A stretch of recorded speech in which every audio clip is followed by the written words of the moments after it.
Self-oscillation is when you make your delay pedal feed onto itself, and it can create many kinds of crazy sounds. So in this lesson, I'm going to show you how to get started with self-oscillated delays and give you a couple ideas to apply that to your songwriting. Let's get started. So the principle is quite simple. You can do self-oscillation with almost any delay pedal. All you need is the repeats knob, sometimes it's called the feedback knob, and the mix knob, and it's going to be a dance between these two knobs as you try to tame the self-oscillation because it's very, very unstable by nature.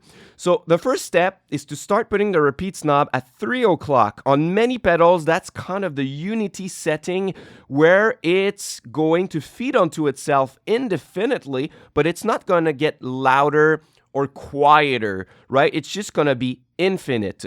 And if you want to get the self-oscillation going, you wanna crank it up a little bit more so that it starts to get louder and louder, and then you can use the mix knob to kind of bring the delay pedal up or down in volume as the volume changes because of the repeats knob. So you're gonna back off on the repeats when it gets too loud and go back in, go back down, with the mix knob also to kind of get and reach a point where it's kind of stable, right? So let's try that with the guitar this time. So I'm gonna play a note or a small chord.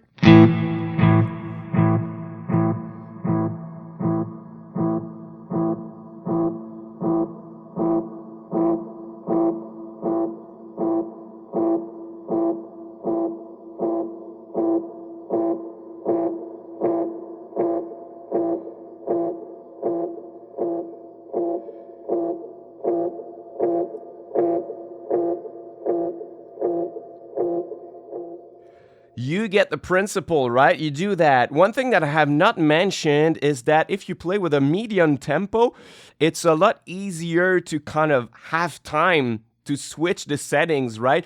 But you might get a better result with a faster timing on your pedal. You just need to be quicker to turn the knobs and so that it doesn't get too chaotic, right? So if I play a really, really fast one, and I start again, so I'm going to put the repeats at 3 o'clock, the mix knob quite up as well.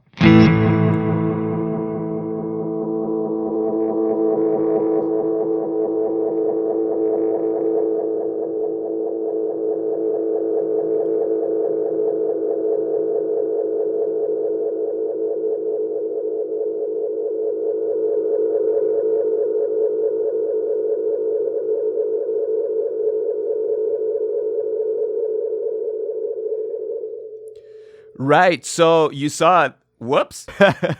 So you saw it was the same principle, but even more convincing with the faster timing because it takes a lot less time to get that kind of deterioration on your delay. So the first thing I like to do to incorporate self-oscillation into my songwriting is to create kind of a white noise ambience in the background on which I can create my ambient guitar layers. So as you've heard, as you dance with the repeats knob and the time knob, many times, you start losing the definition, you start losing the note. I was playing an A power chord, but at the end, I was getting some kind of something that was not a chord anymore, not a note anymore. You could not perceive that it's an A.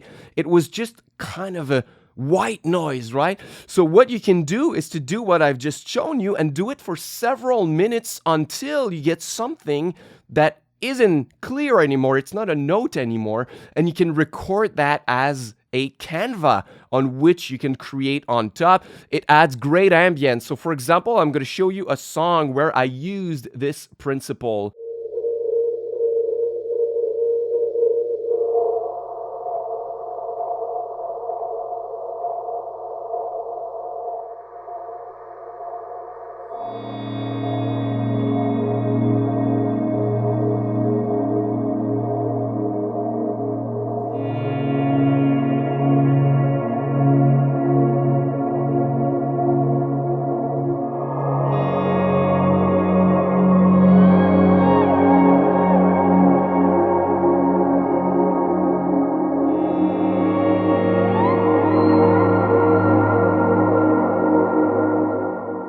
And you even saw at the end, or heard rather, that I was using a delay pedal to kind of doing some like pitch bends or like octave shifts with it, which brings me to my second point. The second thing I love to do with it as well is to kind of add a third knob to the equation, which is the time knob, right? So now you can kind of use your self-oscillation to warp the sound and add a little chaotic, psychedelic sound on top, right? So let's say you have an ambient guitar song, you have all the layers, but you need some kind of energy. You need a little something more, a little hook on top that's going to make it more interesting. Then you can use the self-oscillated delay and kind of use the time knob to warp it and make it sound crazy, and it's a really, really cool sound to make. So let's say that I play something like this.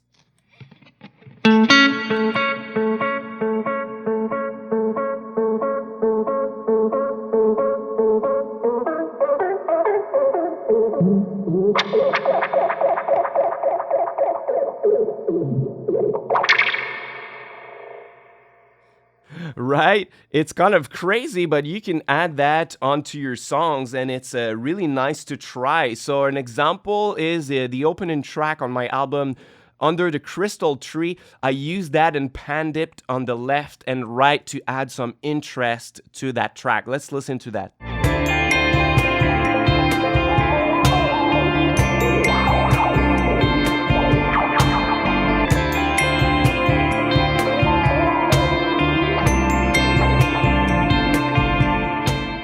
And of course, you can always use it to go into full-on madness, right?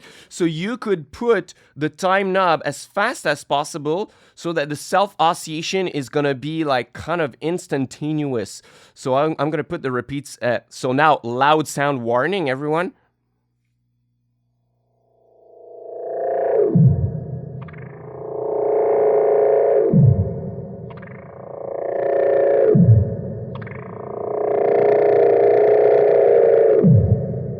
Right? So you can create that stuff alone without any note on the guitar. I didn't play anything. It's just like the residual noise of my rig or something that get picked up and creates that little effect right here. So that's another thing you can do with self-oscillation if you want to go crazy. If you want to learn how to write your own ambient guitar songs and incorporate your self-oscillation into it as a layer, go check out my free mini course, A Beginner's Guide to Ambient Guitar. It's the first link in the description box below. It's a 45 minutes online course on my website, totally for free, where I'm going to show you in 3 simple steps how to get started writing your own ambient guitar songs and layer them onto a looper and play the most popular ambient guitar tones to get started. So if it's your first time on my channel, definitely check it out. It's free, so why not click on the first link in the description box and create your account to watch my free course. Thank you so much for watching. I'm going to see you soon. Until next time, au revoir.